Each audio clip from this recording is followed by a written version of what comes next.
weeks till Prawn's gig.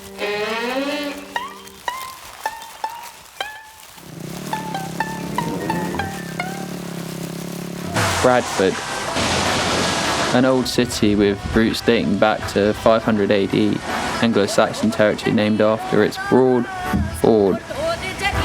With a denser population of lorries than people, it's a beautiful multicultural melting pot.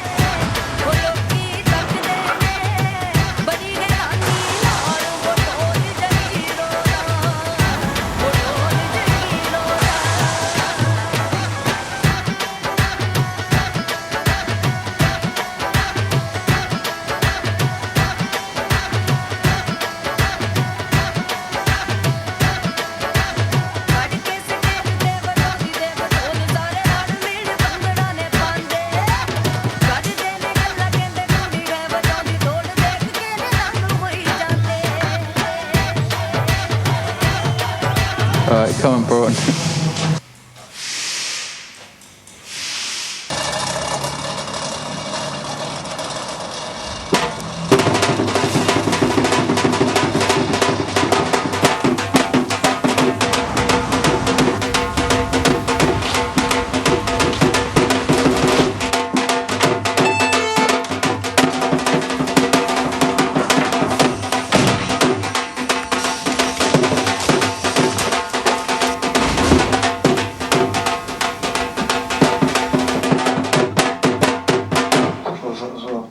Get as much noise in as possible, eh?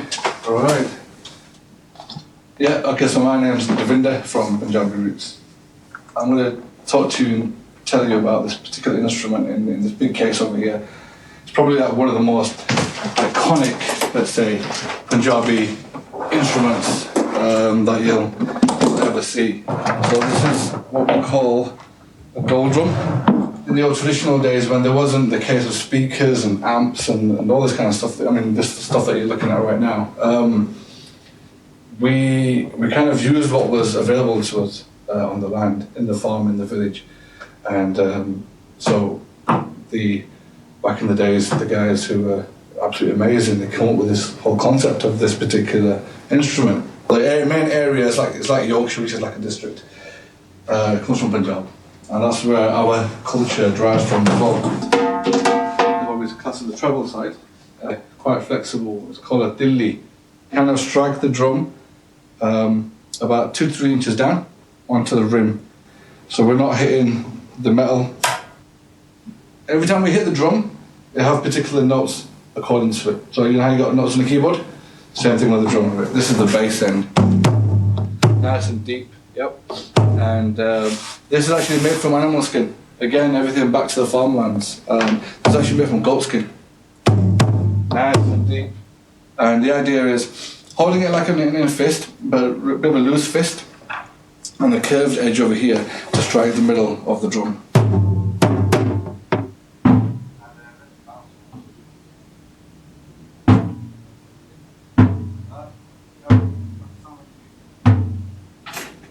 With the ropes, they're serving another purpose as well. Yeah, yeah, completely flattening. Yep. Bring it across there. Now listen to it.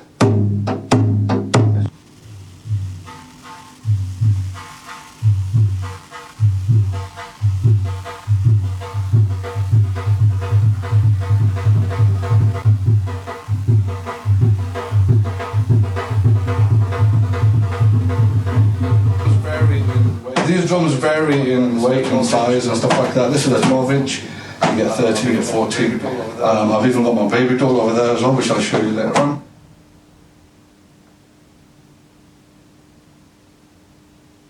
We're on stage just before Arctic Monkeys, so you know we do kind of like get to meet other celebs and stuff like that as well. And again, really fortunate to be in that kind of circle.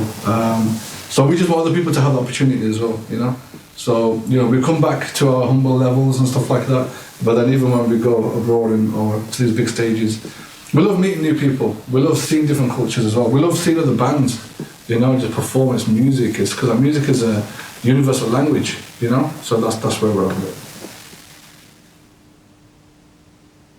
it. We DJ, but we're DJing English beats, and we're playing the drums on top. So famous English songs that you may know, maybe aware of. We're rocking the door on top of that, and we've got the dancers as well on top of that. So it's hard to kind of say which kind of music or another kind of genre, because we love them all. Do you know what I mean? I mean, if there's a punk festival, we'll go to it, and if we're there in that area, we'll go to it, just go see it, just absorb it, take it in. You know, where we're open to just to different bands, different.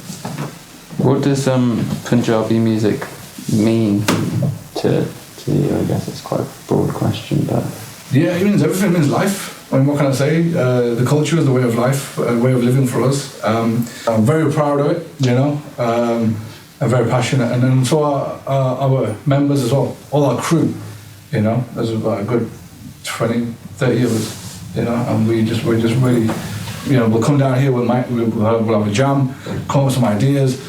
And again, it's everyone's passions coming together, because we just want to get out there and show people what we're doing and just let the people enjoy. We want people to appreciate our culture, which is one of the biggest things. I mean, we get dressed in the traditional outfits and all sorts of stuff, which is very, very nice. On the dance one, I might get you in dressed up in one of them, just to see how you feel and see what's going on. Quite bling, and I think it'll suit you. So you'll like that. Do you make music with? Yeah, of course. Yes, I do make music with Dad. We've been doing that ever since. Again, the gear that we've got here is just what we've kind of accumulated over the years. I mean, you can even look at the old school turntable that we've got there. And look, I was talking about cassettes, right? And this is what I mean. Look, this is what it's about. Do you know what I mean? Like this kind of stuff. I mean, and this is not one of mine, but this is what I was learning on, and that's just like next level. This brings it back, man. It's like just memories and all the gear that we had and whatever else we were doing back in the days, and moving on with technology and stuff like that. It's moving on a bit too fast, but the world is the world, isn't it? So what do I want to do? What do I want to do with music and stuff like that? Especially I want to take it to the world. Is what I want to do. That's my biggest passion. But whoever experiences it for the first time, you're in for a big surprise, man. That's just the way it is. Any other questions? You happy? Enjoy your experience? Yeah, no worries. Yeah, we're here, man. We're here. Yeah. Sweet. What's this? Nice one. Oh, that's sweet. That's sick, man. I'll give it to my girls. They love that. Thank you. Oh, actually, I can leave it in the studio. Oh, sorry. Yes, I can probably leave it in the studio. That's quite cool.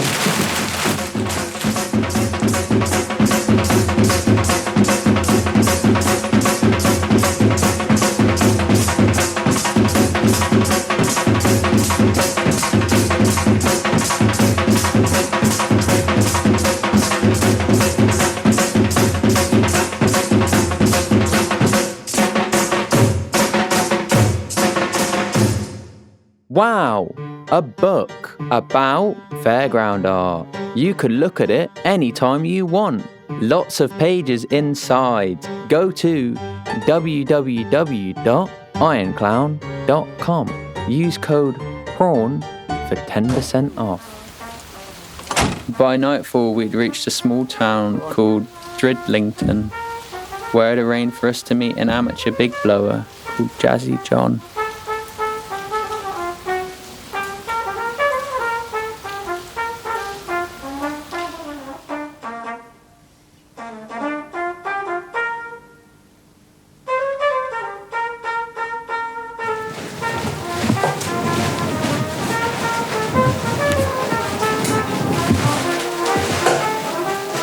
Okay, so what's this? Let's have a look. That is a little cap and a spoon. Okay. Oh, it's a gift. Oh, thank you very much. That's very curious. Okay. Right. Can you put the apostrophes in? I'm really sorry. Would you mind putting the apostrophe in? It's going to really bug me. Nice one, thank you. So we're at Driglington Brass Band. So it's a brass band, a Yorkshire brass band that are practising at the minute. So that's the lovely sound you can hear.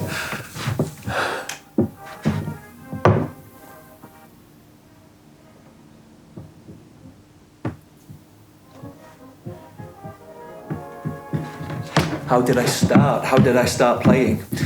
So I had a really rough time in my 20s. And then I was kind of, I was given, I was pretty much forced to go to particular bands by my dad. He just dragged me along. He didn't really give me much choice. And there was a lady there called Kate who was really supportive. And, you know, I'd struggled terribly with mental ill health. And I started practicing. And the thing is, when you start practicing and you start seeing improvements, you realise that improvement is possible generally.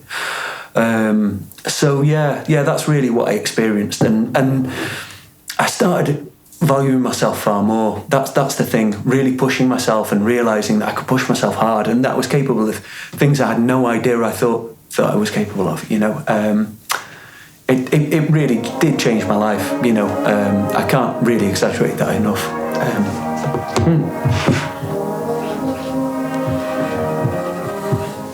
So yeah, music is pretty much largely all I think about. It's certainly a lot of what I think about. This morning I had a relatively slow day because I've had all sorts of stuff to do. So I had a slow morning, and I woke up. And this is a bit of a tangent.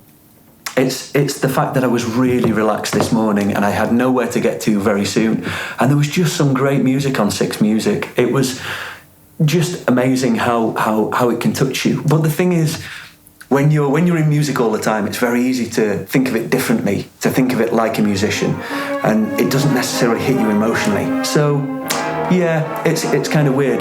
Still nowadays I get hit emotionally by music, but usually it's when I'm unprepared, it's when I'm not thinking about it. So yeah. What sort of music does your band play? It's old jazz. It's like pre-1940s jazz. It's a really interesting style of music because it's quite innovative, but it works within a relatively rigid framework. There are some people who dislike the term jazz. They use the term BAM, which is Black American music. I mean, it's a music that appeared at the beginning of the 20th century in America, and it had elements of the blues in, it had strong elements of improvisation. It started out as a dance music and an every person's music, and then throughout the 20th century it evolved into so many things. So it's really hard to define. There's some really interesting physics, like with all instruments, the physics of how they play is really interesting. And then if I pop this down, we get the same pattern but a semitone lower. Then we've got the same here.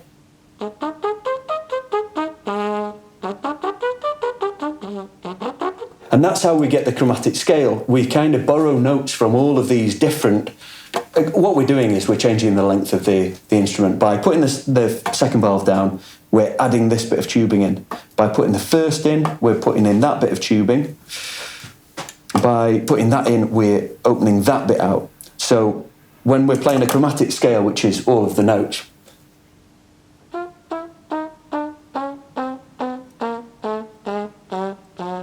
that's a normal B-flat trumpet, the one we've just looked at. And this is a D trumpet, so it's pitched higher. There's certain classical pieces that you play on this because it just means you don't have to transpose, which is an awkward thing to do. You can transpose, but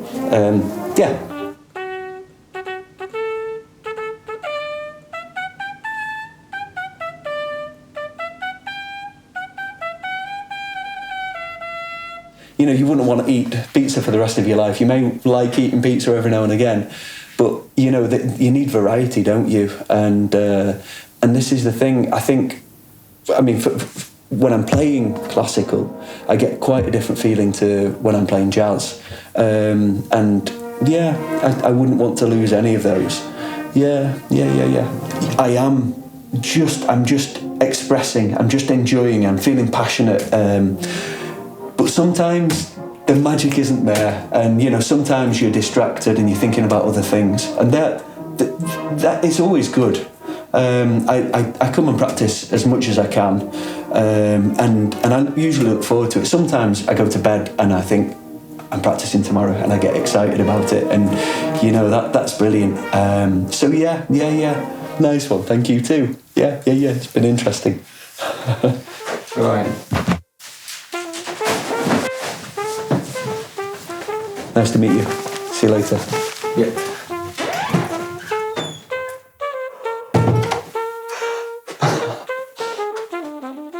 And with that, we headed off into the drizzle of the Dridlington night.